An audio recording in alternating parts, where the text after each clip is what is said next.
Berikut penjelasan lengkap dan runtut tentang cara kerja pompa air listrik, mulai dari prinsip dasar hingga aliran airnya. Pertama, prinsip dasar pompa air.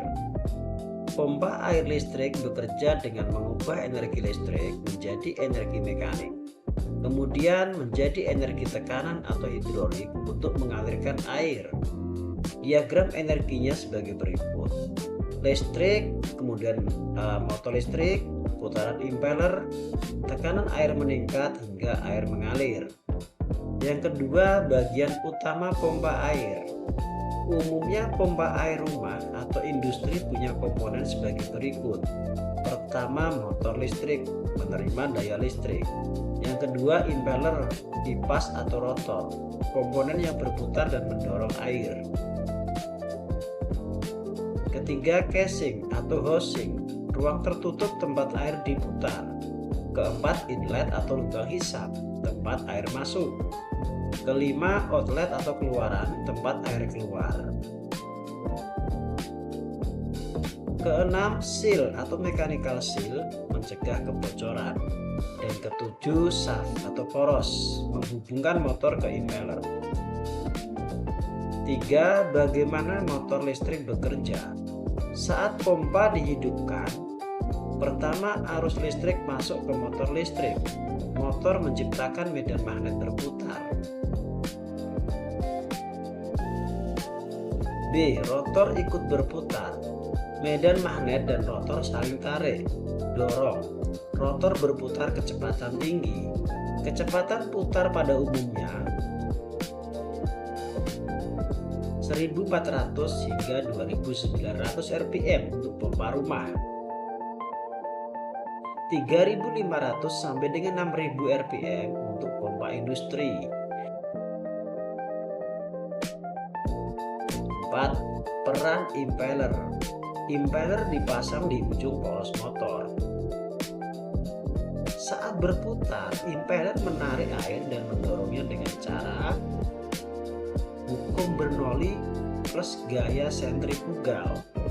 Ketika impeller berputar, air masuk dari bagian tengah atau E of impeller, kemudian dipaksa bergerak ke arah luar oleh gaya sentrifugal. Kecepatan air meningkat hingga tekanannya naik.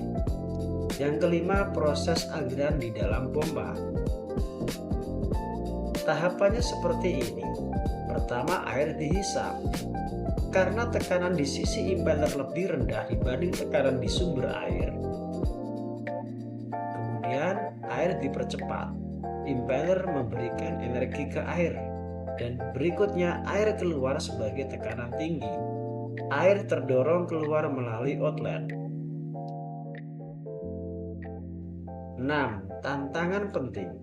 Priming atau mengisi pompa.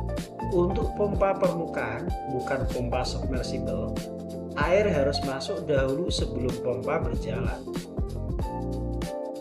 Kenapa? Pompa sentrifugal tidak bisa memompa udara. Jika ada udara, aliran air tidak terjadi, sehingga disebut kavitasi. Ketujuh, jenis-jenis pompa air listrik. Cara kerjanya sedikit berbeda. A. Pompa sentrifugal paling umum, menggunakan impeller dan daya sentrifugal. Untuk rumah tangga, industri ringan, dan juga irigasi. B. Pompa jet. Ada ruang tekanan tambahan atau venturi, mampu menghisap air dari kedalaman lebih jauh. C. Pompa submersible atau pompa celup. Motor dan impeller terendam air. Tidak perlu priming karena sudah di dalam air. D. Pompa booster atau pressure pump. Menghasilkan tekanan tinggi untuk distribusi air di gedung. Contoh aliran kerja pompa air di rumah. Pertama, pompa dinyalakan. Kedua, motor berputar. Kemudian impeller memutar air. Tekanan air naik dan air naik ke pipa atau keran kamar mandi menyala. Jika dilihat bentuknya seperti berikut. dihisap, kemudian dipompa, didorong masuk ke dalam pipa hingga tangki atau keran. 9. Hal yang membuat pompa tidak berjalan. Beberapa kegagalan umum. Tidak ada priming, pompa berputar tapi tidak mengalirkan air. Kavitasi terjadi jika air dihisap terlalu dalam. Banyak udara, filter kotor. Impeller aus atau macet sehingga tekanan air melemah.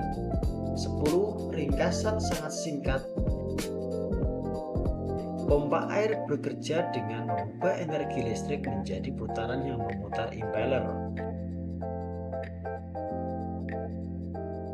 Impeller membuat air bergerak melalui gaya sentrifugal sehingga tekanan air meningkat dan air mengalir melalui pipa.